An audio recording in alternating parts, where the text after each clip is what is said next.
고린도전서 7장 34절 하겠습니다. 자, 주님을 기쁘게 하려 한다. 참 재밌지 않아요? 32절에서. 근데 또 마찬가지예요. 결혼한 자는 세상 일들 걱정해 어떻게 아내를 기쁘게 하려 한다. 그러니까 결혼하면은 아내에게 집중하잖아요. 그죠? 또 결혼하지 않으면은 주님을 기쁘게 하려 한다. 근데 이게 왜, 이게 여러분 다 같은 단어들이 사용되면서 왜 뭐만 바꿔놨는지 이해가 되시면은 구속사의 이야기가 잘 들려올 거예요. 그러니까 공안복음서를 이렇게 묘사하고 있다는 걸 아시게 되면요, 얼마나 재밌는지 모릅니다. 공안복음서 많이 읽으세요. 이런 맛을 찾아내세요. 이런 맛. 이게 뭔지.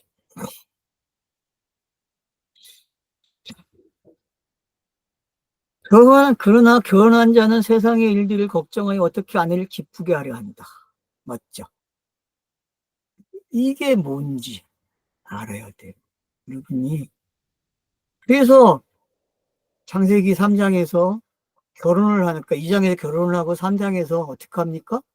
아내를 기쁘게 하기 위해서 먹어요. 뭘? 아내가 주는 걸 먹거든요. 그러면 물어보지도 않고 먹는다니까? 아담이 물어보지도 않고 먹어요. 왜? 아내를 기쁘게 하는 거.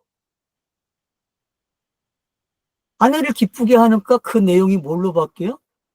공감부기니까 예수가 그리스도가 되는 내용이네, 그게. 그래서 창세기 3장 15절에서도 뭐라 그래요? 뱀의 후손과 여자의 후손을 이야기함으로써 언약이 나오잖아요. 언약. 그런 것들이 뭔지. 그래서 실을 얻는 게 어떤 방법으로 얻고, 그래서 가인과 아벨이 태어나는 게 뭔지. 이런 것들을 우리가 생각하게 되면은, 아, 결혼해서 아내를 기쁘게 하는 게 어떤 건지 알게 되고요. 또 결혼하지 않은 상태에서 주님을 기쁘게 하는 게 어떤 건지 알게 된다. 이 두 가지 현상을 다르게 보지 마시고 두 차원으로 읽어요. 두 차원. 두 차원. 근데 이 두 차원은 하나의 이야기라는 거죠. 하나의 이야기로 완성이 되는 거예요. 이게 선악의 이야기죠. 어떻게 보면. 어떻게 보면 악이고 어떻게 보면 선이 되거든. 근데 우리는 다르게 읽어왔다는 거죠. 히브리어는 쌍수잖아요. 한 단어 안에 두 개의 내용이 있어. 다른 내용이. 선과 악의 내용이 있는 거죠. 이게 우리의 말 자체가 선과 악이라니까요. 그래서. 근데 그거를 이렇게만 보지 말고 이렇게만 보지 말라는 거죠. 그게 복선이라는 거죠. 두 개가. 어떤 내용을 만들어주는 복선이 된다는 거죠. 이것도 지금, 이건 좋고 이건 나쁘다 그런 게 아니라 지금 우리에게 어떤 성경에 있는 복선을 만들어주는 거죠. 야, 이것도 이런 거야, 이런 거야. 다 같은 내용이야 라고 이야기해 준다는 거죠.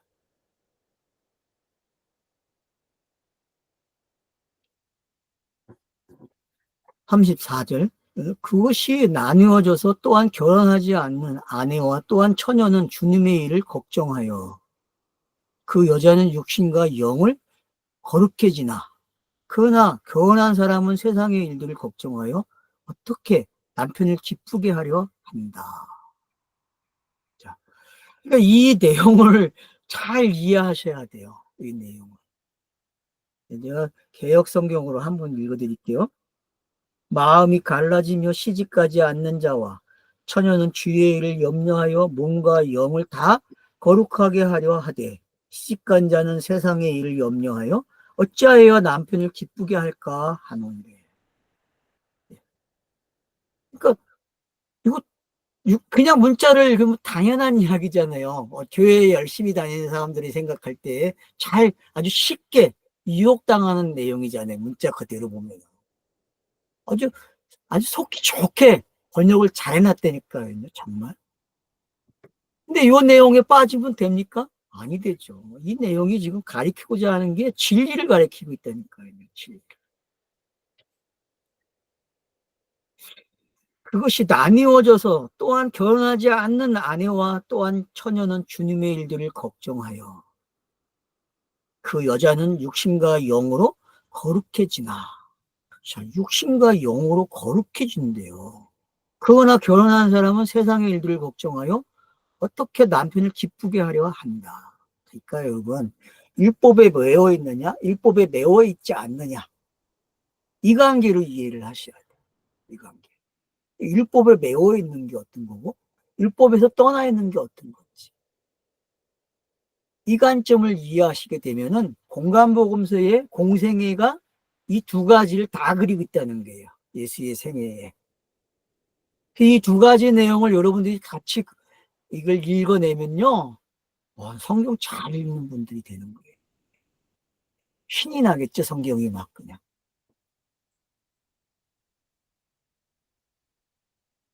공간복음서를 이렇게 설명하고 있으니 얼마나 신이 나요, 여러분.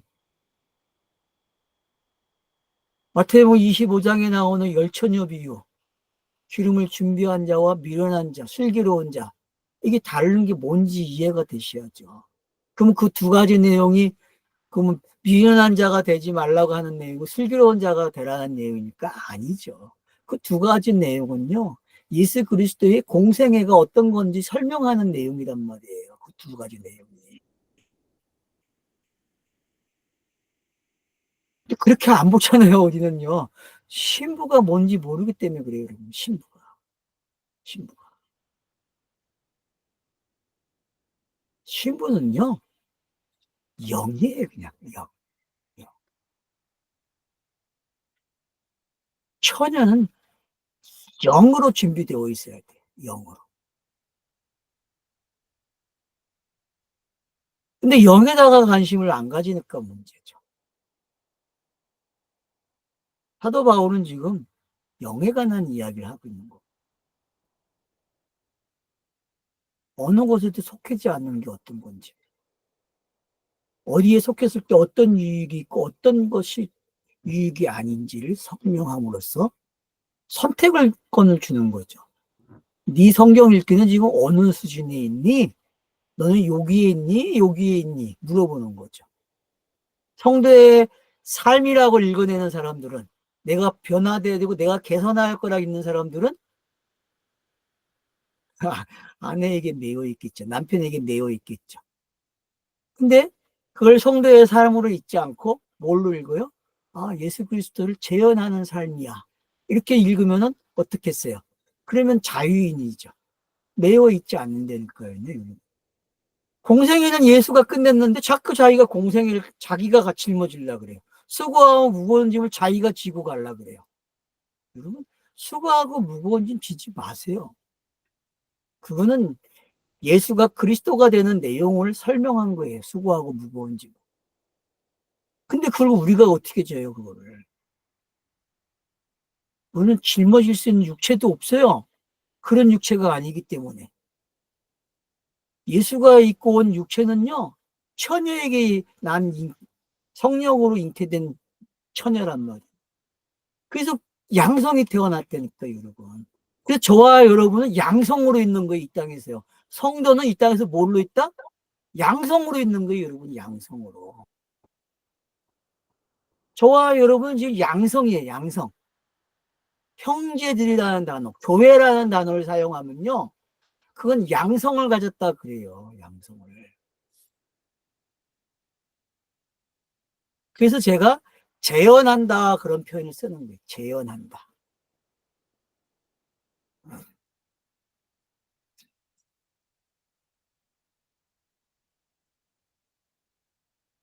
35절. 그러나 내가 이것을 너희에게 이 자신을 유익을 위하여 말하니 너희에게 속박을 놓으려 함이 아니라 오히려 방해받지 않고 주님께 적절하고 헌신되게 하려 함이라. 얼마나 멋있어요. 성경 고린도전서를 기록하는 목적과도 같죠, 그죠? 고린도전서는 이렇게 이런 이유로 쓰여진 거예요, 여러분. 이런 이유. 35절 다시 잘 보세요. 그러나 내가 이것을 너희 자신들을 유익을 위하여 말하니 너희에게 속박을 놓으려 함이 아니고 오히려 방해받지 않고 주님께 적절하고 헌신되게 하려 함이라. 적절하고 헌신되게 하려 합니다. 그러니까 이 서신을 읽고 있는 저와 여러분, 오늘 저와 나눔을 하고 계시는 여러분, 저의 메시지를 듣고 계시는 여러분, 성경은 여러분에게 매여 있지 않다라고 이야기해요. 매이지 말라 그래요. 너희는 프리덤이라고 이야기해 준다. 자유인이라고 이야기해 준다. 네가 어느 상태에 있느냐? 너가 어느 상태에서 부름을 받았느냐? 그걸 계속 공유하고 그걸 의지하고 계속 가라는 거예요. 그러면 네가 양성으로서 너의 몸이 해석이 되고 부부가 해석이 되고 자녀들이 해석이 되고 혼자 사는 게 뭔지도 알게 되는 거예요. 왜? 이게 다 진리로 해석이 되기 때문에. 이런 관계성들을 저와 여러분이 이해하게 되면은 이게 바로 뭡니까? 헌신이죠. 이게 헌신이에요, 여러분.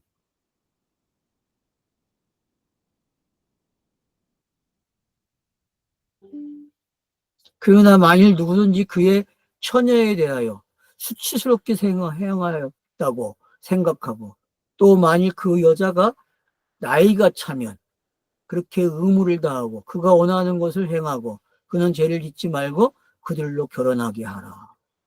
참 26절 번역 참 어려운 번역이에요. 왜? 단어가 그렇게 쉽게 번역이 안 된다. 문장이 끊어지거든요. 계속. 근데 우리 문장 26절 한번 보세요. 어떻게 번역을 해놨나? 그러므로 만일 누가 자기의 약혼녀에 대한 행동이 합당하지 못한 줄로 생각할 때에 그 약혼녀의 혼기도 지나고 그같이 할 필요가 있거든 원하는 대로 하라. 그것은 죄 짓는 것이 아니요 그들로 결혼하게 하라.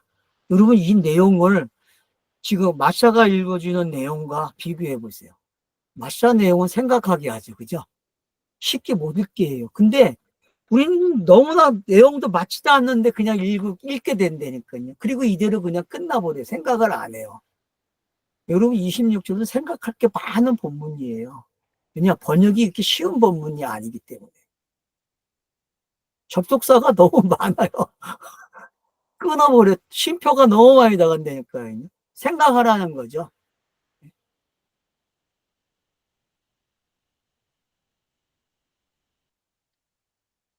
만일 누구든지 그의 처녀에 대하여 수치스럽게 행하였다고 생각하고 또 이게 수치스럽게 행하였다 처녀인데 누굽니까? 마리아죠. 예? 그러면 마리아가 수치로움의 가장 1등 아닙니까? 마리아가 예수를 잉태하는 게 수치 아니었습니까? 여기서 말하는 수치로운 행동이 뭐예요? 그냥 마리아로 갖다 놓으세요. 또 누가 있습니까? 또 누구? 시아버지와 관계를 가져서 유다의 자손을 유다를 태어나게 한 사람. 유다자, 다말, 유다, 다만. 다말, 이런 것들, 여러분. 그러니까, 마태복음 1장에 나오는 여자들이 다 어떤 것들이에요? 다 수치스러운 것들이죠. 수치. 근데 그게 공생애에 예수 그리스도의 사역에 등장한단 말이에요. 그 수치가. 그래서 최고의 수치를 뭐라 그래요, 성경이? 스타로스. 나무 기둥에 달린 자. 그게 노마 시대에 그게 가장 수치로운 거 아니에요. 가장 부끄러운 모습 아닙니까? 그 유대인들의 역사 속에서 수치가 뭡니까? 이방인과 같이 밥을 먹는 거, 식사를 나누는 거. 그래서 베드로가 참석하지 않았잖아요. 그래서 사도 바울에게 혼나죠. 그리고 그런 것들이 뭔지, 그 성경이 수치라고 이야기하는 게 어떤 건지. 그래서 법에 매여 있고 법에 따라가는 게 수치라는 게 어떤 건지도 배워야 되고 또 법에 벗어나서도 수치가 있다는 것도 알고 이런 것들이 여러분들이 구성을 잘 하시게 되면은 성경 읽는데 상당한 도움이 된다는 거죠. 요즘 드라마는요 이거라 하고 보면 다 틀려버려요. 안 맞아요. 왜냐하면 내용이 이 내용 안에다가 너무 숨겨놓은 게 많아요. 꼭 성경 읽기하고 같아요, 여러분. 요즘 드라마 보면서 너무 재밌어요. 저는 푹 빠져 있어요. 왜냐? 제가 성경을 알고 보니까, 야, 저것들이 저렇게 글을 쓸 줄 아네. 진짜 놀라워요, 그러고. 지금 거신 저나 한번 모아놓고 보세요. 되게 재밌어요. 그런가 하면 또, 어? 뭐야, JTBC에서 하는 그 여자, 뭐야, 제목이. 요즘에 변호사, 옛날 변호사. 옥시부인. 옥시 부인. 그걸 보면 되게 재밌어요. 정말.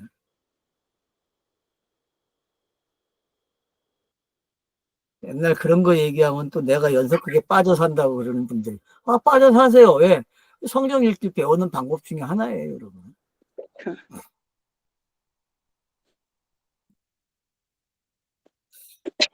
생각지 말고 또 만일 그 여자가 나이가 차면 그렇게 의무를 다하고 그가 원하는 것을 행하고 그는 죄를 짓지 말고 그들로 결혼하게 하라.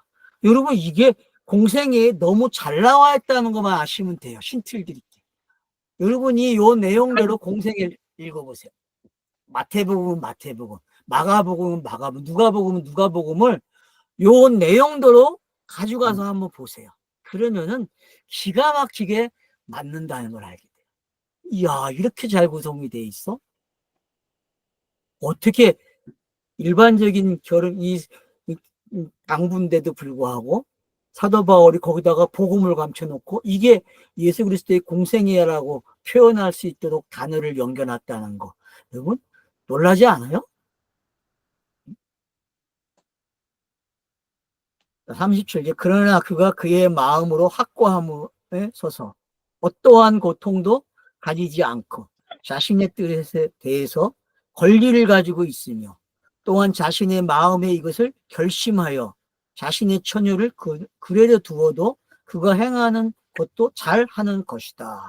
그래서 처녀라고 얘기하는 그리스도 여러분 이해하셔야 됩니다. 왜 제가 처녀를 그리스도라고 이야기했는지를 이제 아셔야 돼요. 왜 영이라고 이해했는지. 바로 이런 단어들이 그런 걸 잘 설명해 주고 있다는 거죠. 그래서 이 36절과 37절을 좀 쉽게 읽지 마세요. 좀 어렵게 읽으세요. 어렵게. 그리고 공간복음서와 그 예수의 사역에 이걸 갖다 놓고 읽어보세요. 이 두 가지의 모습이 어떻게 드러나고 있는지. 38절 그러므로 또한 자신의 처녀와 결혼하는 자도 잘 행하는 것이지만 결혼하지 않는 자는 더 잘 행하는 것일 것이다. 그러니까 이 38절도 그러니까 제가 계속 공생애에 갖다 놓고 읽으라 그래요. 왜요? 읽어보세요. 그러면은 이게 정말 기가 막힌 내용이 되는 거예요. 여러분, 야곱이, 야곱이 나헬을 얻기 위해서 하는 거 있잖아요. 그죠? 예?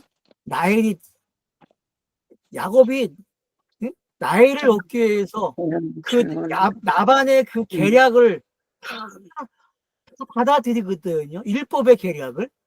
그래서 내와 먼저 결혼하고 그 나이를 얻는 게 어떤 거고 그 아들들이 네 종들과 결혼하고 하는 그런 것들이 4명의 부인의 4개의 배에서 12명의 아이가 태어나거든요. 그 내용이 지금 여기에 어떻게 들어와 있는지를 읽으시면 돼요. 이 내용 안에. 기가 막힌 내용이 될 거예요, 아마. 이 내용이.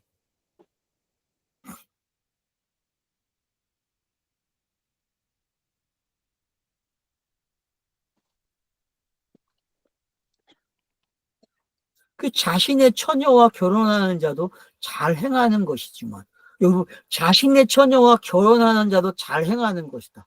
자신의 처녀가 누굽니까?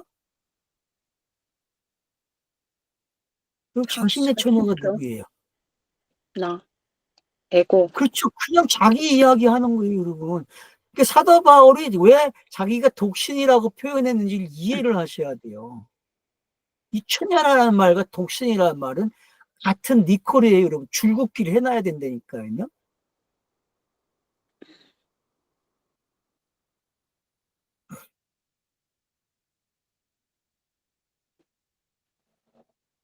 39절. 아내는 그 여자의 남편이 살아있는 기간 동안 매여 있지만, 맞죠? 아내는 법적으로 거기까지예요. 남편이 살아있을 때까지만이 아내예요. 성경 읽기를 어려우면 어떻게 하실래요? 남편을 죽였습니까? 남편이 죽었습니까? 그러면 자유가 돼야죠. 결혼 이야기가 왜 이렇게 끝나는가를 아셔야 돼요. 천의의 이야기가 왜 이렇게 끝나는지. 사도 바울은 의인은 믿음으로 말미암아 살리라를 자유를 가지고 표현하는 거예요. 자유. 개인의 자유와 공동체의 자유를 가지고 예수 그리스도의 사역을 여러 가지 방면에서 우리의 일상생활을 가지고 와서 표현해 주고 있는 거죠. 이런 내용들이 이렇게 너희들 잘하는 내용 아니냐. 너희들이 공감할 수 있는 내용이지. 근데 내가 너희들이 공감하는 걸로 만족하지 않게 내가 너희에게 정말 행복, 정말 너희들이 맛볼 수 없는 그 놀라운 은혜를 내가 너에게 줄게. 그게 7장의 내용이에요. 이거를 하나의 규범으로 받아들이지 마십시오. 이건 율법이 아닙니다. 이것은 일상생활의 규범 이야기를 우리에게 진리로 답을 주는 것. 이게 이렇게 해석이 돼야지. 그러면 고린도 교회에 이런 일들이 실제 일어났고 매일 경험하는 사람들이에요. 근데 이걸 사도 바울이 야, 너네들이 이걸 이렇게 바꿔놓고 생각해봐. 너희들이 살아가는 이야기가 진리야. 예수의 공생애가 담겨 있어. 이렇게 표현을 받는다면 여러분의 삶이, 아니 우리들의 삶이 형제의 삶이 되고 은혜의 삶이 되지 않습니까? 넉넉해지지 않습니까? 여유가 있지 않습니까? 지금은 넉넉하지 않잖아요. 바쁘잖아요. 그리고 살아가는 게 너무 혼탁해요. 소망이 없습니다. 그러나 성경은 우리에게 그런 일상들이 뭐라 그래요? 지나간다 그래요. 지나가.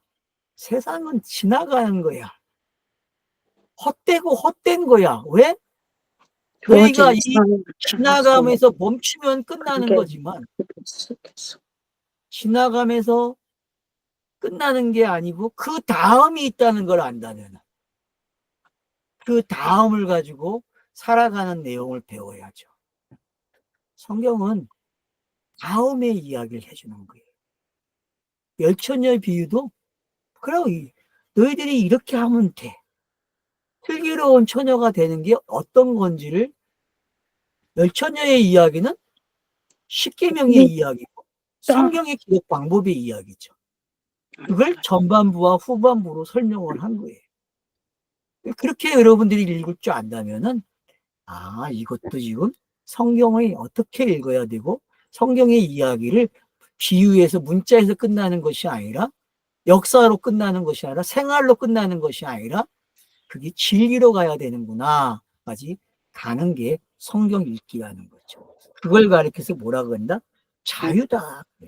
그래서 40절에 마지막으로 사도 바울이 이렇게 표현합니다. 그러나 내 생각에는 그 여자가 그대로 머물러는 것이 더 복이 있으니. 그러니까 자기가 왜 독신인지 설명하는 거죠. 예? 여자를 설명하는 게 뭔지 알아야 된다니까, 여러분. 여자라는 말은 우리가 생각하는 남자 여자가 아니니까 성을 설명하는 게 아니니까. 여자는 영의 상태에 있는 걸 뭐라 그래요? 여자 그러는 게 여자. 그게 완성된 여자의 모습이에요. 완성된. 이 땅은 여자밖에 없잖아요, 여러분. 이 땅에 육신을 가지고 있는 그 여자가 영으로 다시 태어나는 거예요. 영으로 바뀐다니까, 여러분. 그게 진리잖아요, 성경이 말하는.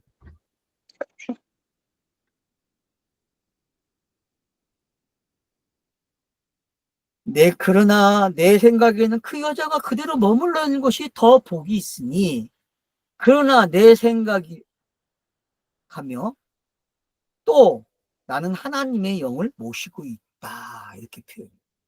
그러면 자기가 앞에서 사용하는 모든 단어들을 이 단어에 모아놓은 거거든요.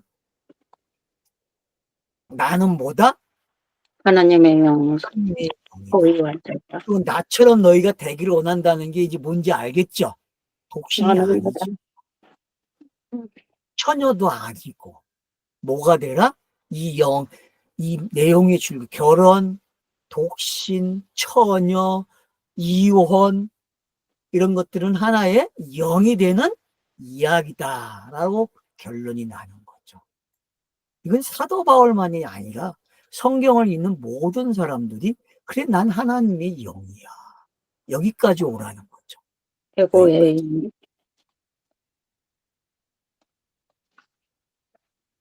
추